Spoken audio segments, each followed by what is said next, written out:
안녕하세요. 저는 직장 생활을 하고 있는 30대 후반의 남성입니다. 제 직업은 변호사인데요. 변호사가 왜 이런 곳에 나와 비웃음을 당할지도 모르는 이야기를 할까 싶으실 겁니다. 그런데 오히려 변호사이기 때문에 제가 이곳을 찾게 됐어요. 사실 변호사라고 하면 연상되는 이미지들이 있잖아요. 그렇기 때문에 제가 당하게 된 이야기를 남들 앞에서 쉽게 할 수가 없습니다. 직업적으로도 봤을 때 그러한 이야기가 퍼지게 되면 의뢰인들에게 신뢰를 주기도 어렵고요. 그런데 직업이 변호사이건 다른 전문직이건 결국 똑같은 사람이라는 겁니다. 이런 곳에 나올 일을 겪을 수 있는 사람이라는 거죠.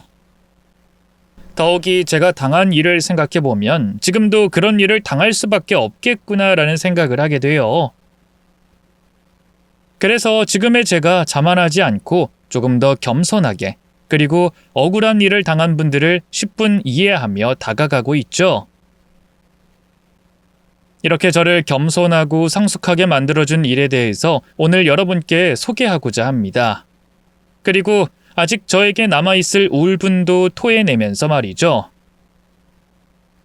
앞으로 듣게 되실 이야기에서는 제 직접적인 부분은 잊어주신 채 사회를 구성하고 있는 보통의 한 사람으로서 감정이입해 들어주시길 바라겠습니다. 그럼 시작해 보겠습니다. 어렸을 적 저희 부모님께서는 과일 장사를 하셨었습니다. 하지만 번듯한 가게가 있었던 것이 아니었고 그냥 1톤 트럭 위에 과일 상자들을 싣고 나르며 이곳저곳 전국을 누비며 힘들게 장사를 하셨었죠. 부모님께서는 가난한 집안 사정 탓에 학교를 다니지 못해 배움이 짧으신 분들이셨고 그렇다 보니 불합리한 일들을 당하며 어려움을 겪는 일들이 많으셨어요.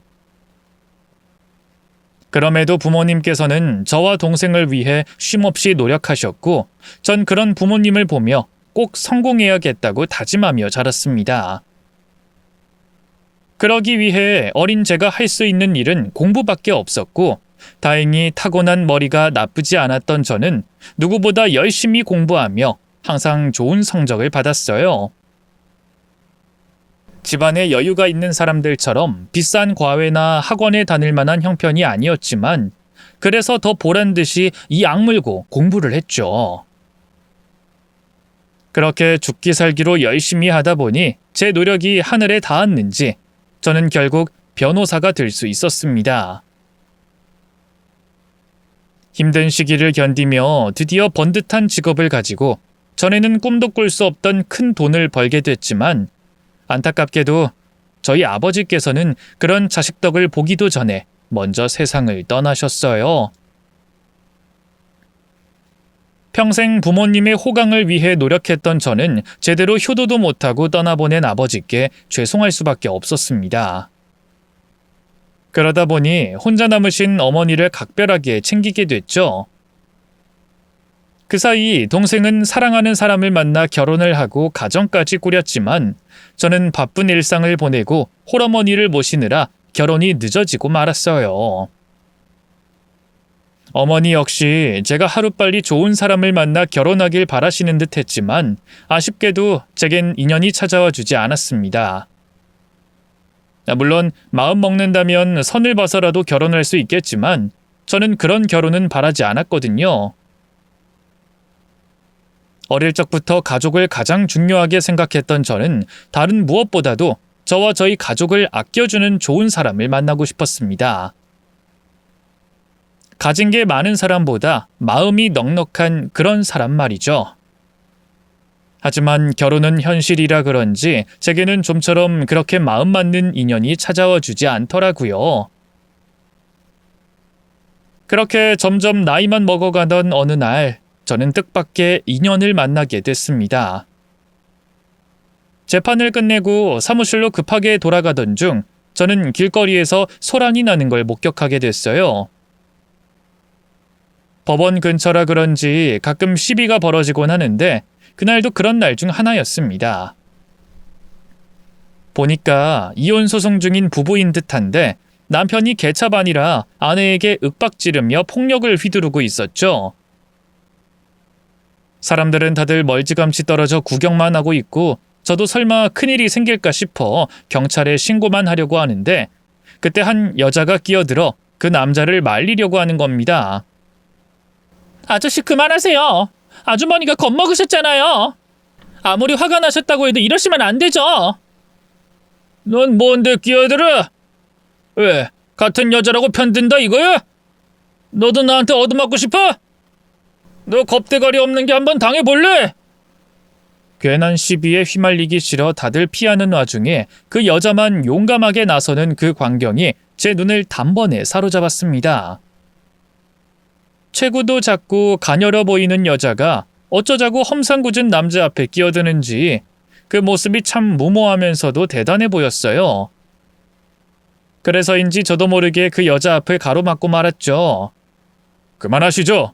이 이상 더 하시면 꼭 폭행이나 공갈 협박으로 고소당하실 수 있습니다. 넌 또 뭐야? 아니 이것들이 내가 만만한 거야. 다들 왜 못 끼어들어 안달이야? 왜? 너도 저 여자랑 같이 보내줄까? 그러시면 저도 가만히 있진 않을 겁니다. 아니면 제가 지금 당장 선생님 신고하고 고소할까요? 너 뭐야? 뭔데 그딴 소리를 해? 저 변호사입니다. 제가 고소로 밥 벌어먹고 사는 사람이라서요. 지금 저한테 고소당하시면 최소 벌금 아니면 금고형 받으실 거고 이혼 소송 중이신 걸로 보이니 앞으로 불리하실 수 있을 텐데 그래도 괜찮으시겠어요? 결국 제가 나서서 변호사라는 것을 밝히자 행패를 부리던 그 남자는 갑자기 조용해지며 도망치듯 떠나버렸습니다. 그러자 혼자 나섰던 그 여자가 다리에 힘이 풀리는지 털썩 주저앉아 버리더라고요. 그런 여자가 걱정됐던 저는 그냥 지나치지 못하고 그 여자를 데리고 근처 카페로 향했습니다. 그리고 저희는 대화를 나누게 됐죠. 변호사님이라고 하셨죠? 도와주셔서 감사합니다. 근데 바쁘신 분이 괜히 저 때문에 곤란해지셨네요. 지금 절 걱정할 때가 아닌 것 같은데요. 아까 너무 무모하셨어요. 요즘 세상이 얼마나 무서운데 그것도 여자가 겁도 없이 남의 일에 끼어들었어요. 그러게요. 저도 제 주제에 나설 일이 아니라는 건 아는데 알면서도 자꾸 몸이 먼저 나가더라고요. 변호사님이 보시기에도 제가 너무 오지랖이 넓죠? 매번 나서는 게 버릇이라 이러다 정말 무슨 일 날까 저도 걱정이 되긴 하는데 그렇다고 저까지 모른 척하면 어떻게 하나 싶어서요. 도움이 필요한 사람한테 누군가 한 명쯤은 관심 가져줘야 맞는 거잖아요. 근데 다들 나서지 않으시니 제가 나설 수밖에요. 그래도 오늘처럼 변호사님 같은 분들이 도와주고 그러시니까 괜찮지 않을까요? 은경 씨는 참 맑은 사람이네요. 사실 저도 아까 그냥 모른 척할까 싶었었는데 은경 씨 혼자 두고 가자니 마음에 걸려서 어쩔 수 없이 나섰던 거예요. 은경 씨 아니었으면 저도 그냥 지나갔을지도 몰라요. 그래서 그런지 정말 멋지네요, 은경 씨. 은경 씨 같은 사람이 이런 세상에 많아져야 할 텐데 말이에요. 요즘 같은 세상에 위협을 무릅쓰고서 남을 도우려고 하고 그것도 생판 모르는 남의 일에 관심을 가지고 마음을 쓰는 사람이 있다는 게 참 신기했습니다. 변호사 일을 하다 보면 별별 안 좋은 일들을 다 보고 겪다 보니 가뜩이나 인류애가 떨어져 있었는데 그래서 저는 그날 처음 만난 은경 씨에게 무척 관심이 갔습니다. 인간 대 인간으로서도 그녀의 용기 있는 행동에 감탄했지만 이성적으로 마음이 가더라고요.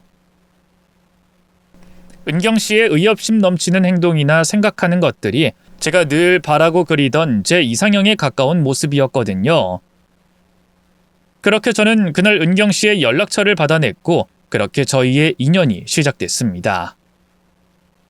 처음엔 은경 씨는 제 관심이 부담스러운지 저와 거리를 두려 했지만 계속 적극적으로 다가가는 제 모습에 은경 씨도 조금씩 마음을 열어가는 듯 했어요. 변호사님이 뭐가 아쉬우셔서 저 같은 사람을 좋아하세요. 저는 가진 것도 없고 볼 것도 없는 사람인걸요. 변호사님이 저 같은 여자 만난다고 그러면 사람들이 이상하게 생각할 거예요. 그러니까 그러지 말고 저 말고 좋은 여자 만나세요. 저는 변호사님에게 어울릴 만한 사람이 아니에요. 은경 씨 같은 사람이 좋은 사람이 아니면 누가 좋은 사람인가요? 전 은경 씨가 좋습니다. 보통 여자들이라면 제가 변호사라는 것만 보고도 환심을 사려 하길 마련일 텐데 은경 씨는 그런 모습이 전혀 없잖아요. 제 직업을 부담스러워하면서도 저와 있을 때는 제가 변호사라는 게 전혀 중요하지 않다는 듯 저를 오로지 인간 이정철로만 대해줬죠.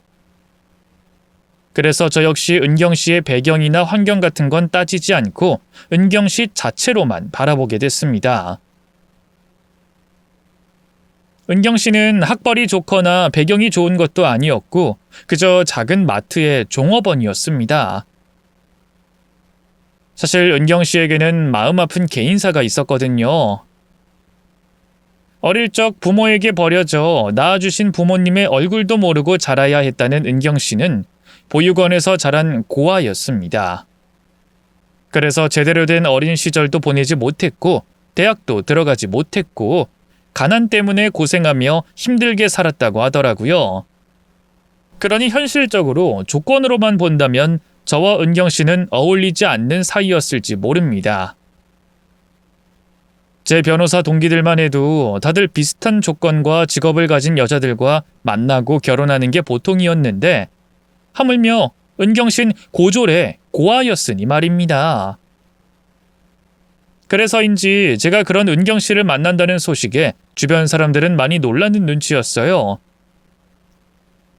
제가 늦게까지 결혼하지 않은 게 대단한 여자를 기다리느라 그러는 줄 알았던 건지 은경 씨가 제 조건을 보고 접근한 건 아니냐는 의심까지 하더라고요.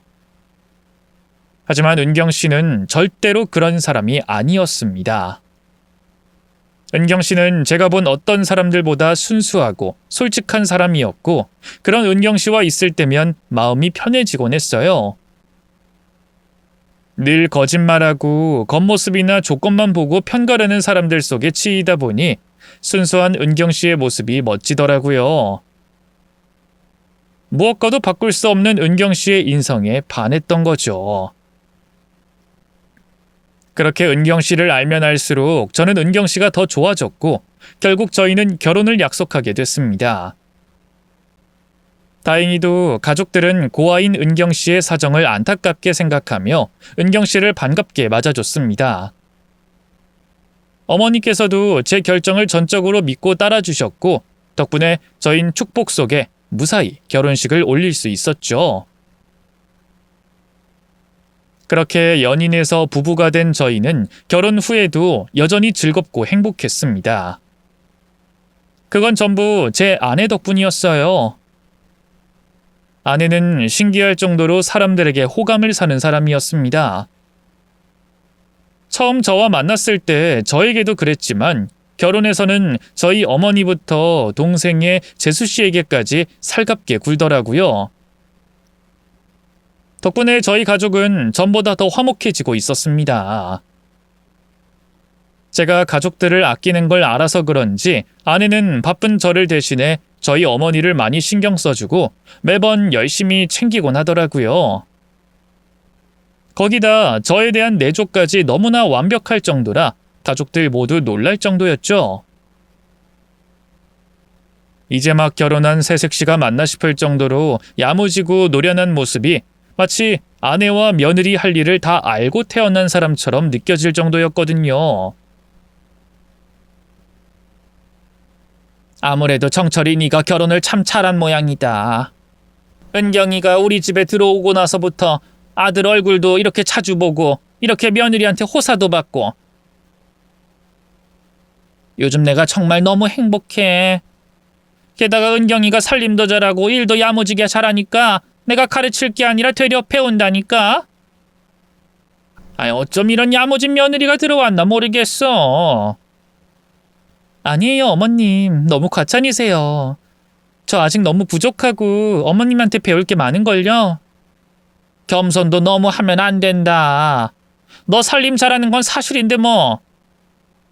혼자 살아서 그런 건가? 어떻게 몇십 년 살림한 나보다도 낫니? 아니 음식이면 음식, 청소면 청소, 못하는 게 뭐냔 말이야. 아니, 오히려 내가 너한테 배워야 할 정도 같은데. 내조며 살림이며 뭐든 잘하는 아내의 모습에 어머니는 칭찬을 아끼지 않으셨습니다. 고아라서 혼자 오랫동안 자취를 했다곤 하지만 그래도 젊은 사람이 그렇게까지 잘할 수 있는지 저도 놀라울 정도였죠. 게다가 경제관념까지 똑부러져서 제가 보고 배울 게 많은 사람이었어요. 저도 어렵게 자란 탓에 꽤나 아끼고 살았다 생각했는데 아내는 그런 저보다 몇 배는 더 하더라고요. 고아로 혼자 고생하며 살았던 생활 때문인지 아내는 돈을 호투로 쓰는 걸 무척 싫어했습니다. 보통 여자들처럼 옷이나 화장품에는 관심도 없었고 꼭 필요한 게 있더라도 요목조목 따져서 최저가로 사더라고요. 변호사인 제가 벌이가 적은 것도 아니고 생활비도 넉넉하게 주니 그렇게까지 할 필요 없다고 하는데도 아내는 제가 힘들게 벌어온 돈을 함부로 쓸 수 없다며 늘 아끼고 저축했습니다. 그러고는 그렇게 아낀 돈으로 저나 저희 어머니에게 쓰곤 하더라고요. 그렇게 10원 한 장까지 아껴 쓰는 아내는 대단하다 싶을 정도로 알뜰살뜰했고 그래서 저는 그런 아내를 믿고 생활비를 맡기게 됐습니다. 그렇게 아내는 나이에 비해 여러모로 고단수였죠. 그래도 그 정도는 혼자 살아온 경험이 많아서 그러는구나 이해가 됐는데 그것 말고도 신기할 정도로 이해되지 않는 부분들도 있었어요. 바로 아이를 대하는 아내의 행동이었습니다. 저보다 먼저 결혼한 동생이 먼저 아이를 낳으면서 저에게 조카가 있었는데요. 아내가 그런 조카를 무척 예뻐하더라고요. 평소에도 재수 씨 걱정을 많이 하던 아내라서 종종 아이를 대신 봐주기도 하고 저희 식구들이 다 같이 외식하거나 모임을 가지면 아내가 누구보다 열심히 조카를 챙겨주곤 했어요. 사실 처음에는 마음은 참 고맙지만 아이를 가져본 적 없는 아내가 어린아이를 잘 돌볼까 걱정이었는데 정말 놀랍게도 저희 아내가 아이를 참 잘 돌보더라고요. 한번 울면 그칠 생각이 없어 재수씨마저도 난감해하는 상황에서도 당황 한번 하지 않고 아이를 안아 금방 달래고 우는 아이를 금세 재우는 모습을 보며 저는 육아의 달인이 온 줄 알았습니다. 어머 형님, 어떻게 하셨어요? 저한테 안겨도 울던 애가 형님이 안으니까 금방 그치네요. 세상에, 너무 신기해요. 아까 보니까 동서가 애가 불편하게 안고 있더라고. 아이는 엉덩이를 딱 받치고 안아줘야 안정감을 가지는데 그냥 등만 끌어안으니 애가 불편해서 그러지. 그런 거였어요? 근데 형님은 어떻게 그런 걸 그렇게 잘 아세요? 누가 보면 제가 아니라 형님이 애엄마인 줄 알겠어요. 그러게. 당신 어쩜 그렇게 애를 잘 봐? 저번에도 보니까 육아에 대해서 잘 아는 것 같던데. 정말 신기하네. 아니야, 별것도 아닌데 신기할 게 뭐가 있어. 그냥 내가 육아에 관심이 많아서 그러지. 우리도 곧 아이 가져야 하니까 그래서 틈틈이 공부하고 있거든. 동서가 아직 초보 엄마라서 서툰 거지 배워두면 별거 아니야. 아내는 신기할 정도로 아이를 잘 돌봤고 육아에 대해서도 아는 게 많아 보였습니다. 배운다고 그 정도로 잘할 수 있는 건지 신기했지만 그때까진 그런 아내의 말을 믿고 대단하게 생각할 수밖에 없었죠. 그러다 정말 어이없는 일을 목격하게 됐어요. 누구보다 믿었던 아내에게 발등을 찍힌 일이었죠. 그날은 아주 오랜만에 수임한 재판을 다 끝낸 후였고 예정돼 있던 재판 역시 준비를 다 마친 상황이었습니다. 거기다 야근을 며칠 동안 했던 터라 집에 들어가서 쉬고 싶다는 생각이 간절했어요. 출근과 퇴근 시간이 자유로운 환경이었기 때문에 이른 퇴근을 하게 됐죠. 그렇게 집으로 돌아가다 휴대폰 은행 앱에 알림이 온 걸 확인했습니다. 대단한 알림은 아니었고 광고 홍보용 알림이었는데 그 알림 덕분에 은행 앱을 들어갔다가 이상하다는 걸 확인했어요. 통장 저축 예금이 너무 없는 겁니다. 평소 아내가 저보다 경제적인 부분에서 더 투철한 절약 정신이 있었기 때문에 생활비 겸 집안 가계 경제는 아내에게 맡겼어요. 재테크나 투자하는 금액은 제가 따로 관리했고요. 그런데 비상시를 위해서 제법 돈이 있어야 할 저축 예금이 너무 없던 거였죠. 무슨 일인가 싶어 거래 내역을 확인해봤고 예금 통장에서 돈이 수시로 빠져나간 걸 볼 수 있었습니다. 처음엔 아내가 재테크 목적으로 돈을 뺐나 싶었는데 그러기엔 금액이 너무 들쭉날쭉했어요. 거기다 재테크였다면 나가는 돈이 있고 수익으로 들어오는 돈이 있어야 하는데 그것도 없었죠. 너무 이상하다 싶어 집에 도착해서 아내에게 물어보려고 했지만 아내가 외출했는지 집에 없었습니다. 저는 아내가 오기 전까지 통장 내역을 샅샅이 살펴봤죠. 그리고 놀라운 걸 확인하게 됐어요. 2억이 넘는 돈이 몇 달에 걸쳐 빠져나가고 있었죠. 그것도 같은 이름, 같은 계좌로 계속 송금이 되고 있었습니다. 제가 모르는 이름의 계좌로 말이죠. 이혼이 제 전문 분야가 아니었기 때문에 의뢰인과 상담을 나눈 적은 없었습니다만 친구, 동료 변호사들과 이야기를 나눌 때면 자주 듣던 말이 있었습니다. 이혼 소송을 하려는 배우자들 모두 이혼의 책임이 어떤 형태이건 자기 배우자는 그럴 줄 몰랐다는 말을 꼭 한다는 거였죠. 저도 딱 그랬습니다. 다른 사람도 아니고 제 아내에게 이런 일을 당할 줄은 몰랐어요. 통장에서 돈이 빠져나간 게 문제가 아니었습니다. 돈 2억이 누구 집 개 이름도 아니고 적은 금액도 아니었지만 그건 문제가 되지 않았어요. 제게 말도 없이 2억이 넘는 금액을 마음대로 가져다 쓴 것도 문제였지만 그보다 송금된 거래 내역에 적혀져 있던 메모가 문제였죠. 적게는 몇만 원에서 크게는 몇백만 원까지 일정하지 않은 금액이 송금된 통장 내역들 중 초반엔 어떠한 메모도 적혀 있지 않았습니다. 그런데 시간이 지나면서 각 송금 내역들마다 짧게 메모를 적어놨더라고요. 아무래도 제가 통장을 아내에게 믿고 맡겨서 그런지 제가 들여다볼 거라고 생각하지 않고 송금된 돈의 목적을 적어둔 것 같았죠. 그 메모가 충격적이었습니다. 메모에는 아빠, 엄마라는 단어가 적혀져 있었거든요. 고아인 아내에게 아빠, 엄마라니 처음엔 무슨 뜻인지 이해가 되지 않았습니다. 혹시 진짜 부모님을 지칭하는 말이 아닌 상징적인 의미를 가진 단어는 아닐까 싶었죠. 그런데 그 다음 적혀진 메모들을 보며 진짜 부모님을 가리키는 단어일지도 모른다는 생각을 하게 됐어요. 다른 메모는 아빠, 엄마라는 단어와 함께 각종 기념일이 적혀져 있었거든요. 부모님의 호칭과 기념일을 챙기는 듯한 메모, 그리고 2억이 넘는 돈을 송금한 내역을 보며 이건 분명히 아내의 가족들과 관련된 일이라고 생각했습니다. 제가 이제까지 모르고 있던, 그리고 아내가 이제까지 저에게 꽁꽁 숨기고 있던 아내의 가족 말이죠. 아내가 저에게 가족을 숨겼다는 결론을 짓고 한동안 그 충격에 어찌할 바를 몰랐습니다.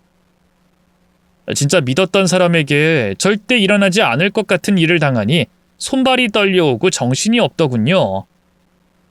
그리고 감정이 널뛰어 도저히 가만히 있을 수가 없었습니다. 만약 저에게 벌어진 일이 아니었다면 진정하라고 말하며 증거물 채택이 될 수 있는 증거를 아내 몰래 수집하라고 조언했을 겁니다. 또 절대 아내에게 겉으로 티를 내지 말라고 했겠죠. 그런데 그게 제 일이 되니 안 되더라고요. 아내 입을 통해 무슨 해명이라도 들어야 했어요. 아내에게 전화를 걸었죠. 여보, 이 시간에 무슨 일이야? 오랜만에 일이 없어서 당신 뭐하고 있나 생각나서 전화했지. 으이그, 내가 그렇게 보고 싶었어? 떨어진 지 몇 시간이나 됐다고 전화를 해. 당신 평소에도 나 많이 보고 싶었나 보다? 이렇게 여유 생기자마자 전화하는 거 보면 웬 전화인가 싶었는데 기분 너무 좋네. 그래, 기분도 좋겠다. 오늘 저녁은 당신이 좋아하는 음식으로 내가 진수성찬 차려줄게. 어때? 예쁜 마누라 목소리도 듣고 저녁에 진수성찬도 받게 되니까 좋지. 아내에게 어떻게 된 일이냐고 물으려 했지만 아내 목소리를 듣자마자 제가 너무 감정이 앞서 실수했다는 걸 깨달았어요. 그리고 저 몰래 돈을 빼돌리고 거짓말까지 한 아내가 아무 일도 아무런 문제도 없다는 것처럼 태연하게 제 전화를 받고 애교 떠는 모습에 정신이 확 들었죠. 섣불리 행동해선 안 됐습니다. 통장 내역의 메모와 돌아가는 정황을 보면 제 예상이 맞겠지만 증거가 없었어요.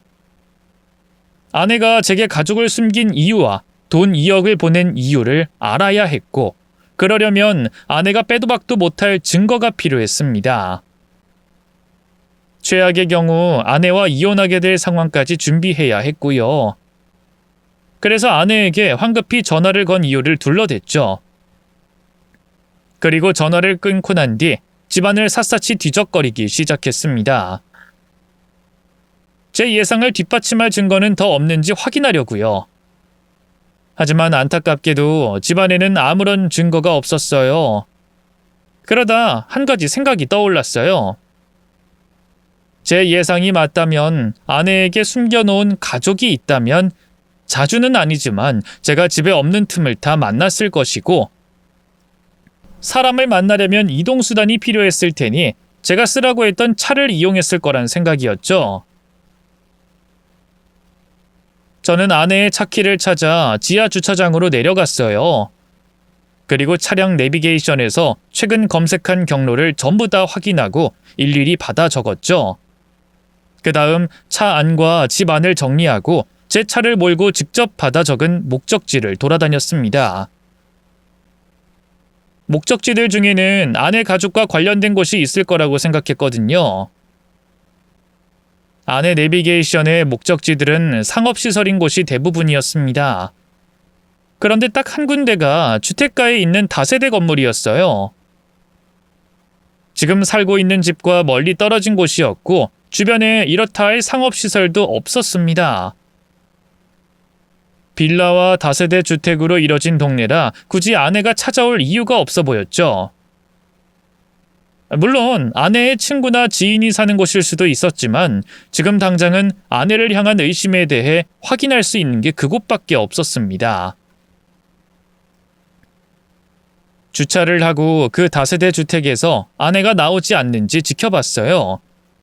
그리고 다세대 주택을 오며 가는 사람들을 관찰하고 기록하기 시작했죠. 아쉽게도 그날 그 다세대 주택에서는 아내의 모습을 볼 수는 없었습니다. 다음을 기약해야 했어요. 그리고 오늘 품게 된 아내를 향한 의심을 증명할 증거를 수집해야 했습니다. 아직 아내의 휴대폰 속을 확인해 본 것도 아니었고 제가 서두르는 바람에 미처 확인하지 못한 증거가 집안에 있을 수 있었으니까요. 그렇게 아내가 돌아왔을 집으로 갔습니다. 집에 가선 오늘 알게 된 내용들을 이전처럼 모르는 척 시치밀대고 평소처럼 생활했죠. 그러면서 틈틈이 아내의 시선을 피할 수 있을 때마다 단서나 증거가 있는지 찾아봤어요. 그러나 더 이상의 증거나 단서를 확보할 수는 없었습니다. 이미 한번 뒤져본 집안에도 아내의 휴대폰도 완전히 깨끗했거든요. 하지만 제 예상이 틀리지 않았을 거란 확신을 가질 수 있었죠. 어떠한 흔적도 없는 아내의 휴대폰이 저에겐 더 수상하게 느껴졌거든요. 마치 제가 확인할 걸 알았다는 것처럼 잘 정리된 휴대폰 속 모습이 말이죠. 결국 제가 기대할 수 있는 건 내비게이션에서 발견한 주소지, 그 다세대 주택밖에 없었습니다. 아내를 미행하는 것도 하나의 방법일 수 있겠지만 미행 중 아내에게 들킬 가능성이 너무 높았기 때문에 포기하고 그 다세대 주택 앞에서 아내가 나타나기를 기다리기로 했어요. 회사에는 휴가를 사용했고 아내에게는 알리지 않았습니다. 그리고 매일같이 회사가 아닌 그 다세대 주택 앞으로 출근했죠. 무모하고 어리석은 기다림이었습니다. 그곳에 아내가 나타난다는 보장도 없었고 아내가 제게 숨긴 가족들이 산다는 것도 불확실했죠. 다른 일이 있어 그곳을 목적지로 지정했을 수도 있는 상황이었어요. 그곳에서 퇴근 시간 전까지 무작정 기다리는 건 시간 낭비에 헛수고일 확률이 더 높았습니다. 하지만 저도 다른 방법이 없었으니 하염없이 그 다세대 주택 앞을 지키고 있었죠. 그러다 제 하염없는 기다림에 대답이 돌아왔습니다. 아내의 차가 그 다세대 주택으로 들어오는 걸 봤거든요. 주차한 아내는 너무나도 자연스럽게 다세대 주택 안으로 들어갔습니다. 뒤를 따라 들어갈 생각도 해봤지만 자칫 잘못하다가는 들킬 확률이 크다고 생각해 계단이 보이는 곳에 차를 주차하고 지켜만 봤어요. 그리고 몇 시간 동안 꼼짝도 하지 않고 기다리다 아내가 누군가와 내려오는 걸 목격하게 됐죠. 저희 어머니 또래로 보이는 아주머니와 아저씨였는데 그 다세대 주택 3층에 살고 있던 사람들이었습니다. 이전 주택 앞을 지키며 건물 내 주민들이 어디에 살고 있는지 기록하고 확인했기 때문에 알 수 있었죠. 두 사람은 아내와 매우 가까운 사이처럼 보였습니다. 꼭 부모님과 자식의 모습처럼 말이죠. 그걸로 충분하다고 생각했어요. 이제 아내 입에서 확인받아야 할 차례였죠. 아내가 다세대 주택에서 차를 몰고 떠나고 저도 거리를 유지한 채 그 뒤를 따랐습니다. 그리고 집으로 들어와 먼저 도착해 있던 아내의 눈앞에 제 휴대폰을 가져다 댔죠. 총 2억이 넘게 출금된 통장의 내역이 있는 휴대폰 화면을 말입니다. 당신 왔어? 나도 이제 왜 이래? 뭐 하는 거야? 당신 눈으로 직접 봐. 내가 뭘 들이밀고 있는지. 나보다 당신이 더 잘 아는 내용일 거 아니야? 뭐? 퇴근하고 나서 갑자기 왜 이래? 여보, 이거, 그러니까 이거. 그래, 이거 뭐야? 내가 확인해보니까 특정 계좌에 송금된 돈이 총 2억이 넘던데 이게 뭐냐고? 어떻게 된 건지 설명해봐. 누구한테 2억 보낸 거야? 누군데? 그리고 왜 나와 상의도 없이 돈을 보내? 그러니까 이게 내가 친구한테 돈을 좀 빌려준 거야. 내 친구가 갑자기 사정이 어려워져서 생활할 돈이 필요했어. 나랑은 보육원에서 지낼 때부터 친한 친구인데 내가 모른 척할 순 없잖아. 걔가 지금 남편도 아프고 애도 봐야 해서 당장 돈 갚을 시간도 능력도 없는 건데 절대 돈 떼먹고 그럴 아이는 아니야. 그건 내가 보장할게. 걔가 못 갚으면 내가 이래서라도 2억 메꿔 놓을게. 그 친구 나한테 정말 소중한 친구야. 그 친구가 없었다면 나 세상을 향한 분노로 진작에 삐뚤어졌을 거라고. 거기다 나 20대 초반에 그 친구에게 크고 작은 도움 얼마나 많이 받았다고. 갈 곳 없어 길에서 머물 뻔한 날 데려가서 자기 집에서 재워주고 혼자 독립할 때까지 눈치 주는 것 없이 생활비 내놓으라는 말도 없이 날 도와줬던 친구야. 자기가 힘들어도 절대 도와달라고 먼저 말 꺼내는 친구가 아닌데 처음으로 내게 도와달라고 하니까 내가 어떻게 모른 척을 해. 당신과 상의도 없이 내 마음대로 결정한 건 정말 미안해. 내가 정말 잘못했어. 앞으로 이런 일 없도록 하겠고 친구한테 보낸 돈 2억도 내가 어떻게든 꼭 메꿔 놓을게. 제가 돈이 송금된 내용만 확인한 줄 아는 건지 아니면 자기가 송금한 내용에 메모를 적은 걸 잊어버렸는지 아내는 그럴싸한 거짓말로 이번 위기를 넘기려고 했습니다. 만약 아무것도 몰랐다면 아내와 아내 친구의 감동적인 우정 이야기에 속아 넘어갔을 거예요. 고아로 힘들게 자란 아내 곁에서 도움을 준 친구라고 하니까요. 이번 일을 알기 전까지 아내는 돈보다 그 무엇보다 소중한 사람이었으니 그런 사람을 도와준 친구에게 충분히 베풀 수 있는 선이었죠. 하지만 그땐 아내가 제게 거짓말했다는 걸 확인했을 때였습니다. 그랬기에 지금 아내의 입에서 나와야 할 말은 진실과 잘못에 비는 반성이었어요. 거짓된 변명이 아니라 말이죠. 저를 바보 취급하는 아내의 거짓말에 화가 났던 저는 아내를 몰아세우기 시작했습니다. 친구? 친구 누군데? 그렇게 소중하고 친한 친구라면 나한테 한 번이라도 말했을 거 아니야? 아니, 적어도 우리 결혼식엔 참석했겠지? 근데 난 당신에게 그런 친구가 있다는 이야기를 들어본 적도 없고 만난 적도 없는데? 그 친구가 누군지 좀 보여줘봐. 아니, 전화 걸어서 확인 좀 하자. 자기야, 왜 그래? 그리고 당신이 기억 못하는 거지. 난 그 친구에 대해서 얘기한 적 있어. 물론 당신이 만나진 못했지. 왜냐면 우리 결혼할 때 걔가 임신 중이었거든. 그래서 결혼식에도 못 왔고. 당신 화 많이 난 거 알아. 무슨 사정이건 간에 당신에게 말해야 하는 일이었고 나 혼자 결정 내리면 안 됐어. 특히 내 돈도 아니고 당신 돈을 내 마음대로 보낸 건 정말 나쁜 짓이고. 그런데 그렇다고 지금 그 친구한테 연락해서 빌려준 돈 가지고 이야기하면 내 입장은 뭐가 돼? 또 그 친구는 입장이 어떻게 되겠어? 돈 빌려달라는 말도 겨우 했던 친구였고 지금도 매번 내 앞에서 엄청 미안해하는데. 내가 당신 화 풀릴 때까지 이렇게 빌게. 그리고 그 돈 꼭 갚으라고 할게. 아니, 내가 꼭 갚을게. 그러니까 그 친구는 연관시키지 말아줘. 모두 다 내 잘못이야. 이 세상에 존재하지 않는 친구까지 만들면서 끝까지 나한테 거짓말이야? 도대체 날 어디까지 속이려고 하는 거야? 날 얼마나 바보 멍청이로 보는 거냐고? 내가 지금 돈 2억 때문에 당신 잡고 이러는 줄 알아? 내가 겨우 돈 때문에 당신한테 목소리 높이며 화내는 줄 아냐고? 내가 왜 화내는지 모르겠어? 맘 놓고 정신없이 돈 보내다 보니까 당신이 무슨 실수를 했는지 모르겠지? 자, 여기! 당신이 직접 적은 메모 좀 봐! 여기 메모에 적혀있는 아빠, 엄마! 거기다 두 사람의 기념일까지! 이건 어떻게 거짓말을 지어낼 거야? 이건 뭐라고 할 거냐고?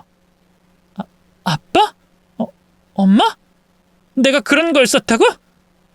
아이씨, 내가 그걸 왜... 여보.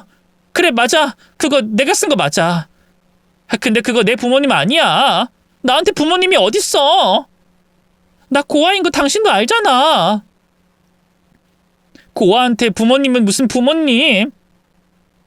그거 나한테 돈 빌린 친구가 자기 부모님 챙기는데 필요한 돈이라고 말해서 내가 왜 돈 빌려줬는지 그거 기억하려고 적어놓은 메모라니까? 당신이 그거 보고 오해한 거야. 나 당신 몰래 상의도 없이 통장에 손댄 건 인정하는데 그것 외에 다른 거짓말한 건 절대 없어. 내가 당신한테 왜 거짓말을 하겠어? 여보, 왜 그런 표정 지어? 나 못 믿어? 정말 마지막 기회까지 당신 발로 걷어차버리는구나. 이제 더는 당신 입에서 해명을 들을 필요도 없겠다. 아니, 당신이 더 이상 거짓말할 수 없게 내가 확인시켜줄게. 어디 그때도 내 앞에서 그 사람들 앞에서 지금 같은 거짓말할 수 있나 보자. 자, 따라와. 따라오라고! 뭐 하는 거야? 어딜 가는 건데? 어디를?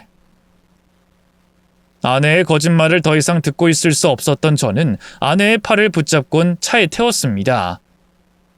괜한 입씨름으로 제 화만 돋을 바에는 제가 무엇을 확인했는지 아내에게 직접 보여주면 됐어요. 그럼 쉬지 않고 거짓말로 절 속이려던 아내의 입도 멈출 거라고 생각했죠. 그렇게 저는 무슨 일이 벌어지고 있는지 모르겠다는 표정의 아내를 태우고 차를 몰았습니다. 아내의 가족이라고 생각한 사람들이 살고 있는 다세대 주택으로 향했죠. 그 다세대 주택으로 가까워질수록 아내의 표정은 점점 굳어져 갔습니다. 몇 킬로 남기지 않았을 때부터는 절규하며 운전대를 잡고 있던 제 손을 틀게 만들려고 했죠. 여보, 내가 당장 돈 갚을게. 그리고 제발 내 말 좀 믿어줘. 진짜야. 내가 왜 당신에게 거짓말을 해? 나 지금 너무 무서워. 당신 너무 흥분한 상태로 운전한다고. 이러다 사고라도 나면 어쩌려고 그래? 당신 지금 차 안 멈추면 나 당장 경찰에 신고할 거야. 그러니까 얼른 멈춰. 멈추고 말로 해결하자고. 신고할 테면 해. 그리고 이왕이면 경찰에 신고할 때 신고지를 우리가 도착할 곳으로 하고 거기서 제대로 확인해보자. 당신과 그 사람들이 가족이 맞는지, 당신 부모님이 맞는지 확인해보자고. 부모님이라니, 당신 무슨 말 하는 거야? 여보, 그러지 말고 제발 차 좀 세워, 제발! 절규하는 아내의 애원에도 무시한 채 얼마 남지 않은 목적지까지 향했습니다. 목적지에 도착해서는 죽어도 차 안에서 죽겠다는 것처럼 밖으로 나오지 않는 아내를 강제로 끌고 나와 다세대 주택 3층으로 올라갔죠. 그리고 현관문이 부서지라 두들겼어요. 또 아내의 외침이 들리지 않게 소리를 지르면서 말이죠. 엄마, 안 돼! 문 열지 마! 문 열면 안 돼! 우리 다 끝이야! 안 돼! 문 여세요! 확인해야 할 게 있습니다. 문 당장 여시라고요! 문 안 여시면 강제로 부숴서 들어갈 겁니다. 여세요! 아니, 언놈이 대낮부터 술을 처먹고 남의 집 문을 부순다 만다 지랄이야. 언놈이야, 어? 너, 그쪽은, 얘 지은아, 네가 왜 이 사람을 데리고 왔어? 이거 무슨 상황이야? 그걸 말하면 어떡해? 문은 열었어도 이 사람 봤으면 날 아는 척하지 말았어야지. 이제 어떡할 거야? 이 사람이 이제 다 알게 됐는데 이제 뭐라고 할 거냐고? 지은아, 그게 무슨 말이야? 네가 이 사람 데리고 온 거 아니었어? 아니, 그럼 연락을 했어야지. 뭐든 알려주고 대처할 수 있게 했어야지. 집안에서 아내의 모친으로 생각되는 사람이 밖으로 나와 저와 아내를 아는 척하자 아내는 하늘이 무너진 것처럼 절망했습니다. 그리고 모친을 원망했죠. 이미 아내가 저에게 숨긴 가족이 있다는 걸, 그리고 그 가족에게 돈을 보내고 있었다는 걸 알았지만 아내가 절망하는 모습과 그 모습에 자신이 돌이킬 수 없는 실수를 저질렀다는 표정을 하고 있는 아내의 모친을 보며 이것보다 확실한 교차 확인은 없다고 생각했습니다. 거기다 이미 아내 입에서는 모든 걸 포기한 듯 엄마라는 단어가 나왔고요. 이제 확인해야 하는 건 어떻게 거짓말뿐만 아니라 서류상으로도 고아로 살아올 수 있었고 왜 그런 짓까지 하면서 저에게 접근했는지 대답을 듣는 것이었습니다. 물론 왜 그런 짓을 한 건 어느 정도 답이 나와 있었어요. 제 통장에서 돈 2억을 가족들에게 보낸 걸 봐서는 돈을 뜯어가는 게 목적이라는 걸 알 수 있었으니까요. 그런데 고아인 척한 건 도저히 이해가 되지 않았어요. 어쩌면 저에게 접근하는 데 불리할 수도 있었던 배경이었으니까요. 거기다 고아인 척이 아니라 서류상으로는 정말 고아이기도 했고요. 그래서 모든 게 들통나 충격을 받고 정신이 반쯤 나간 아내에게 그 이유를 물으려고 한 순간 제 말문이 턱하고 막힌 광경이 제 눈앞에 들어왔습니다. 열려있는 현관문 안으로 아내의 부모님이 지내고 있을 집안이 훤히 보였는데 그게 정말 소름 돋는 모습이었거든요. 마치 다른 세계로 연결된 곳 같았습니다. 정리되지 않은 창고, 재활용과 폐기물을 쌓아놓는 처리장? 하여튼 공간이라고는 조금도 없는 다른 세계의 집안 풍경이었죠. 밖에서 정확하게 보이진 않았지만 안쪽 집안의 평수는 절대 넓게 보이지 않았습니다. 10평? 12평 정도의 크기였는데 그 넓지도 않은 집에 사람이 5명이나 더 있었어요. 그러니까 복도로 나온 아내의 모친을 포함하면 총 6명의 사람이 10평에서 12평 정도 되는 집에서 함께 지내고 있었던 겁니다. 거기다 안 그래도 사람들만으로도 꽉 차 보이는 집이 사람 하나 들어갈 틈이 없을 정도로 쌓인 집안 살림살이 때문에 숨이 턱하고 막히는 풍경이었죠. 이질적인 집안 풍경에 정신이 팔렸던 것도 잠시, 뒤이어 다른 놀라움이 튀어나왔어요. 집안에 있던 사람들 중 몇몇이 아내에게 달려가 안겼거든요. 바로 3명의 아이였죠. 나이도 성별도 제각기 다른 아이들의 입에선 같은 단어가 나왔습니다. 엄마였어요. 아내를 엄마라고 부르고 있었죠. 제 등장에 놀라는 3명의 어른과 다르게 아이들은 화난 얼굴로 아내를 반겼습니다.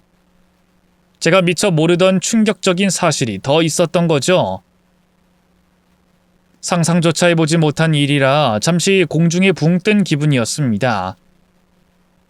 아내가 고아가 아니고 저 몰래 숨겨놓은 가족들에게 돈을 보낸 것까지는 재판장에서 TV 프로에서 볼 수 있음직한 일이었는데 여기에 더해 아이까지 있다고 하니 완전 멘탈이 나갈 수밖에 없었죠. 하지만 그런 상황에서도 아내는 끝까지 저에게 거짓말을 하려고 했어요. 자신에게 달려온 아이들을 밀어내며 엄마가 아니라고 부정했죠. 이 애들이 왜 이래? 엄마라니? 누가 너희 엄마야? 여보, 이건 정말 오해야. 지금까지 다른 건 내가 다 인정하겠는데 이건 정말 아니라니까? 얘는 무슨... 그것도 애가 셋일 수가 있겠어? 당신 정말 무서운 사람이었구나. 어떻게 당신 보고 반가워하는 애들을 앞에 두고 자기 자식이 아니라고 할 수 있어? 조금 전까진 자기를 낳아준 부모도 부정하더니 이젠 자식까지 부정해? 이 사람들에게, 당신 가족들에게 내 돈 보내겠다고 고아인 척, 과거도 없는 척 연기해온 사람이 이제 와서 부정한다고? 그것도 나한테 이미 다 들킨 마당에? 날 바보로 보는 거야? 아니면 어떻게든 돈만 빼돌리면 된다는 거야? 너 도대체 뭐야? 너 누구야? 고아도 아니고 멀쩡히 가족들도 있고 애는 셋이나 있는 넌 누구냐고? 그리고 왜 당신 엄마는 당신을 지은이라고 불러? 내가 아는 당신 이름은 이은경인데 왜 지은이라고 부르냐고? 눈을 깜빡일 때마다 충격적인 사실이 밝혀지는 상황 속에서 이성을 찾을 순 없었습니다. 감정이 폭발해 건물이 떠나가라 소리를 질렀죠. 그러자 집안에 남아있던 사람들 중 비교적 젊은 남자가 절 말리려고 했어요. 아저씨, 이제 그만 난리치시지? 아저씨 말만 따라 다 알게 됐다며. 근데 더 소동 일으킬 필요 있어? 아저씨 변호사라며. 그럼 법대로 해, 법대로. 뭐? 넌 뭐야? 이 여자 동생이야? 오빠야? 지금 네가 여기에 껴들 상황으로 보여? 네 누나인지 동생인지 저 여자가 무슨 짓을 벌인 줄 알아? 그래, 다 안다, 다 알아. 내 아내인데 내가 누구보다 잘 알지. 근데 뭐 어쩌라고? 너도 내 아내랑 사는 동안 좋았을 거 아니야? 그럼 된 거 아니야? 그리고 그 다음은 법대로 하라고, 법대로. 뭐? 남편? 당신이 저 여자 남편이라고? 여보, 아니야. 저 사람 내 남편 아니야. 오빠야, 오빠. 친오빠라고. 우리 오빠가 정신이 좀 안 좋아서 그래. 여보, 여기서 이러지 말고 나랑 나가서 얘기하자. 내가 다 설명할게. 거짓말하지 않고 전부 다 말할게. 야, 이지은, 너 그 말 안 해? 지금 이 꼬라지 보고도 모르겠어? 다 끝났어. 다 끝났다고. 끝나긴 뭐가 끝나? 우리가 아직 갚아야 할 돈이 얼마인데 끝났다고 그래. 이 방법 말고 다른 별 수 있어? 네가 내가 가져온 만큼 돈 벌 수 있냐고? 못하잖아. 그럼 일 망치지 말고 조용히 하고 있어. 야, 너 정신 나갔어? 아니면 정말 이놈이 좋아지기라도 한 거야? 이게 정말... 내가 오늘 다 끝낼 거야. 당신이 저놈과 매일같이 히히덕거린다고 생각하니까 이제 더 이상 이 짓거리 못하겠다고 생각 들었는데 이왕 이렇게 된 거 오늘부로 내가 끝낼 거라고. 형씨, 당신 지금 상황이 어떻게 돌아가는지 모르겠지? 내가 전부 다 알려줄게. 안 돼! 안 돼! 저 여자 얼떨결에 얻은 신분으로 사칭하고 있는 거야. 그러니까 당신이 결혼한 이은경이란 여자는 이 세상에 없어. 하늘로 솟았는지 땅으로 꺼졌는지 모르겠지만 유서 달랑 한 장, 지갑과 신발 두고 사라졌다고. 그걸 발견한 이지은, 내 아내가 그 신분으로 당신에게 접근했고 당신이 아는 것처럼 그동안 당신 돈 빼돌리다 이렇게 된 거야. 자, 됐어? 아직 뭐가 더 필요해? 그럼 말해. 내가 전부 다 설명해 줄 테니까. 아내는 우연히 고아로 힘들게 살아간 사람의 유서와 신분증을 습득하게 됐다고 합니다. 당연히 처음부터 그 사람으로 살 생각은 없었고요. 그런데 그 사실을 알게 된 아내의 남편이 한 가지 범죄와 관련된 아이디어를 냈다고 해요. 아내가 습득한 사람의 신분을 사칭해 다른 사람에게 돈을 뜯어내거나 제가 당한 것처럼 빼돌리는 걸요. 그 당시 아내의 남편과 가족들은 사업 실패와 도박으로 감당하기 힘든 빚을 지고 있었던 상황이었고 키워야 할 아이도 셋이나 낳았기 때문에 경제적으로 여유가 없는 상황이었다고 합니다. 그래서 사람을 속이는 범죄로 크게 한탕하겠다는 생각을 한 거죠. 그렇게 범죄 계획을 세우고 동의를 얻은 후 범행에 적합한 피해자를 탐색하기 시작했다고 해요. 보통 사람들보다는 경제적으로 여유가 있을 만한 전문직 위주로 탐색했고 그 중에서도 성격과 배경을 따져봤다고 합니다. 그런데 성격이나 배경은 친해지지 않고서야 알 수 없는 부분이니 주변 사람들에게 도움을 구했다고 했어요. 주변 사람들이 겪은 전문직 사람들 중 자신들의 기준에 맞는 사람이 있는지 없는지 말이죠. 그러다 제가 하필 그 명단에 들게 됐습니다. 아내 남편의 지인 중 저와 상담을 나누고 사건 의뢰를 해준 분이 있었는데 그분이 절 좋게 설명했던 것 같아요. 그분은 자신의 설명이 범행 대상을 고르는 데 사용될 줄 모르고 설명을 하셨고요. 이와 같은 방법으로 몇몇을 추리고 추린 뒤 직접 대상들에게 접근했다고 합니다. 거기서 또 거르고 걸러 제가 범행 대상이 됐고 앞서 설명했던 것처럼 아내와의 인연이 시작된 거였죠. 서류상으로 고아인 아내에게 부모가 있고 남편이 있고 자식까지 셋이나 있었다는 게 가장 궁금했던 부분이었는데 어이가 없을 정도로 쉽게 설명이 되더군요. 말뿐인 사칭이 아니라 완전한 타인으로 살아가는 방법이라면 저라도 완전히 속을 수밖에 없었습니다. 이 모든 사실을 알기까지 2시간도 채 되지 않은 시간이었지만 제 평생에 받은 충격보다 많은 충격을 받았어요. 어질어질했고 헛구역질까지 나올 것 같았습니다. 당장 그곳에서 나와야 숨통이 트일 것 같았죠. 하지만 아내의 남편 생각이 바뀌기 전에 증언을 남겨야 했습니다. 저는 경찰에 신고했고 제가 겪은 이야기와 흥분한 아내 남편이 하는 이야기를 경찰에게 들려준 후 아내를 타인 명의 도용과 공문서 위변조, 위조 공문서 행사, 사기와 절도죄로 고소했습니다. 당연히 범행을 같이 계획한 아내의 남편과 이를 알고도 방조한 아내의 부모에게도 고소를 했죠. 그나마 다행이었던 건 아내가 다른 타인의 신분으로 저와 결혼했기 때문에 처벌을 할 수 있었다는 거였어요. 물론 처벌이 어떻게 됐건 위자료와 손해배상 청구가 어떻게 됐건 저와 제 가족들이 받은 충격과 피해에는 위로가 되지 않았지만 이런 일을 겪게 됐을 때 재판이 벌어지고 있는 중에도 사건을 잊고 제 삶과 가족들을 둘러봐야 한다는 걸 간접적 경험으로 알고 있었기에 잘 극복할 수 있었습니다. 사건이 있었던 전처럼 완전히 회복한 건 아니지만 말이죠. 이번 일을 겪고 사람이 마음먹고 사람을 속이려 들면 그 어떤 전문가가 됐든 간에 어쩔 수 없다는 걸 알게 됐어요.